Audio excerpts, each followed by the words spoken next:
semuanya, sebelum saya mulai membahas tentang materi yang akan saya bawakan, izinkan saya perkenalkan diri saya terlebih dahulu. Nama saya Maharani dari Fakultas Ekonomi dan Bisnis, Prodi Manajemen kelas C dengan NIM 4522012106. Dan pada kesempatan kali ini, saya akan membahas tentang bagaimana merencanakan bisnis.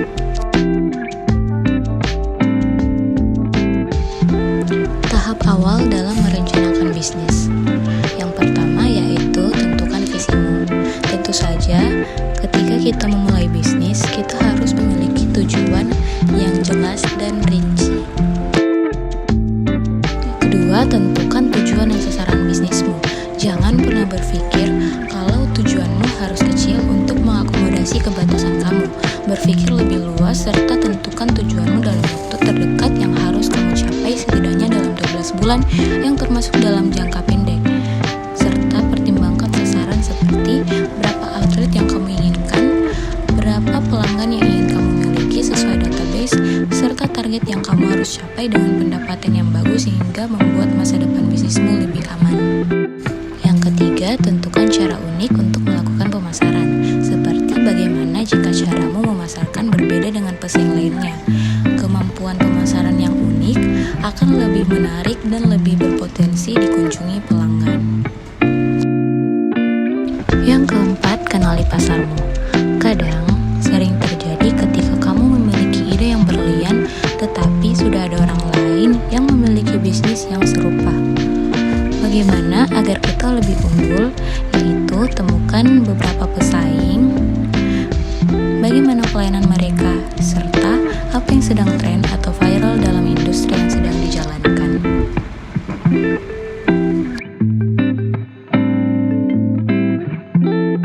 Yang kelima yaitu menetapkan tujuan pemasaran. Ini terdiri dari 2 poin. Yang pertama yaitu bagaimana produkmu terlihat. Pikirkan konsep seperti apa yang ingin kamu gunakan untuk produkmu, karena kesan pertama pelanggan adalah bagaimana visualisasi dari sebuah produk. Yang kedua yaitu bagaimana menyebarkan informasinya. Bagian ini adalah yang terpenting karena produkmu tidak akan dikenal jika kamu tidak menyebarkan informasinya. Mulailah dari hal yang mudah terlebih dahulu seperti menginformasikan kepada kerabat atau orang terdekat, promosikan ke media sosial, atau pemasangan iklan yang terjangkau. Selanjutnya mari kita membahas lebih rinci 5 rencana pemasaran.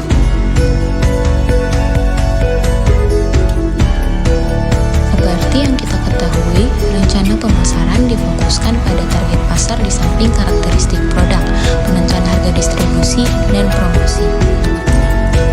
Kita bahas yang pertama yaitu target pasar. Profil pelanggan atau karakteristik dari pelanggan khusus berdasarkan jenis kelamin, hobi, dan sebagainya harus diidentifikasi. Ini menolong dalam menentukan target pasar yang terdiri dari pelanggan yang pantas. Contohnya, untuk buku fiksi, profil pelanggan dewasa mempunyai target pasar yang lebih besar daripada anak-anak.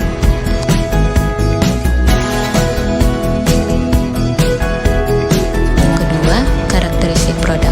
Produk harus digambarkan yang menekankan apa yang menjadi produk tersebut lebih diminati daripada produk sejenis yang ditawarkan oleh pesaing suatu produk. Mungkin diminati karena lebih mudah dipakai, lebih efektif, atau lebih awet. Apapun keunggulan kompetitif produk ini dari produk sejenis dari pesaing harus dijelaskan.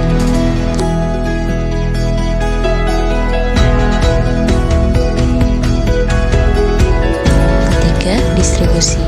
Cara produk yang akan didistribusikan kepada pelanggan harus diterangkan. Beberapa dijual langsung ke pelanggan, ada juga yang didistribusikan lewat pengecer.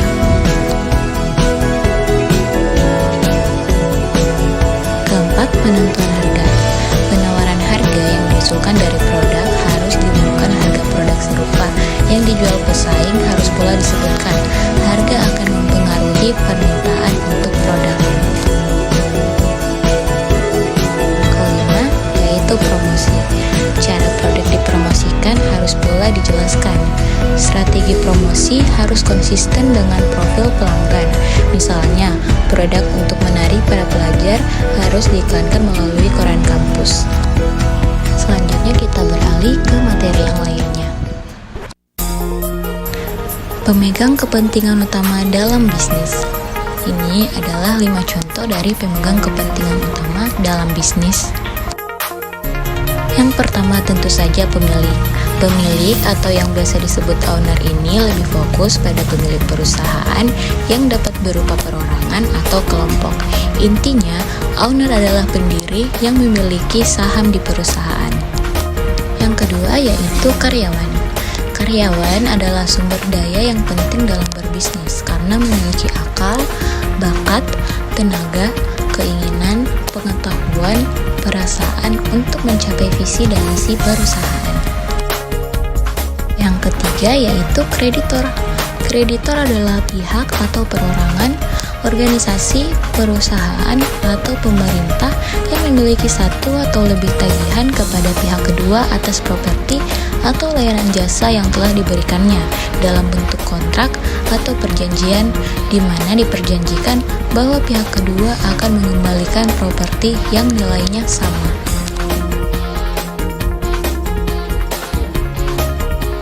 Yang keempat yaitu pemasok. Pemasok atau supplier adalah bagian dari rantai supply di mana mereka saling berhubungan dengan bagian lainnya.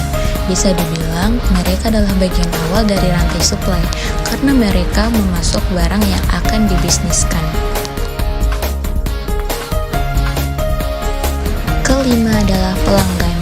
Pelanggan adalah orang paling penting dalam berbisnis, baik dalam wujud pribadi maupun dalam bentuk surat. Pelanggan tidak bergantung pada kitalah yang bergantung pada mereka, dan mereka adalah tujuan dari bisnis kita.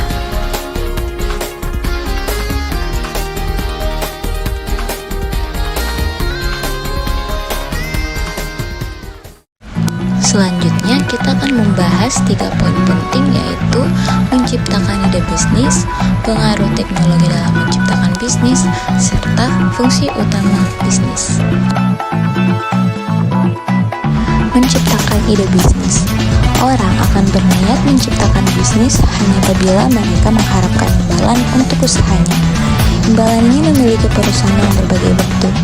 Sebagian orang termotivasi oleh kesempatan mendapatkan penghasilan besar. Beberapa orang menginginkan supaya bisa menjadi atasan bagi mereka sendiri daripada bekerja pada orang lain. Banyak orang yang senang dengan tantangan dan prestasi yang berhubungan dengan memiliki perusahaan. Sebagian besar pemilik perusahaan setuju bahwa semua karakteristik memotivasi mereka untuk memulai suatu bisnis.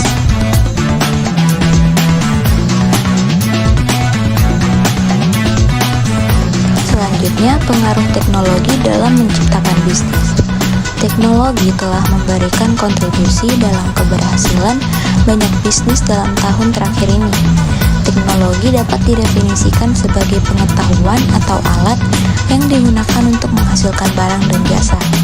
Suatu rangkaian teknologi yang penting, teknologi informasi, terkesimpung di dalam mempergunakan informasi untuk menghasilkan barang dan jasa, termasuk penggunaan komputer untuk memudahkan informasi antar departemen dalam suatu perusahaan dan penggunaan internet untuk transfer informasi mengenai proses produksi suatu perusahaan. Yang terakhir yaitu fungsi utama bisnis. 5 fungsi yang terlibat dalam operasi suatu bisnis adalah manajemen, pemasaran, keuangan, akuntansi, dan sistem informasi. 5 fungsi ini adalah fokus dari persoalan ini karena harus dijalankan secara benar jika ingin sukses. Yang terakhir, daftar pustaka ini, yang dimana tempat ini adalah tempat saya mendapatkan materi-materi yang sudah saya jelaskan. Dan terima kasih untuk ilmu-ilmu yang telah saya terima.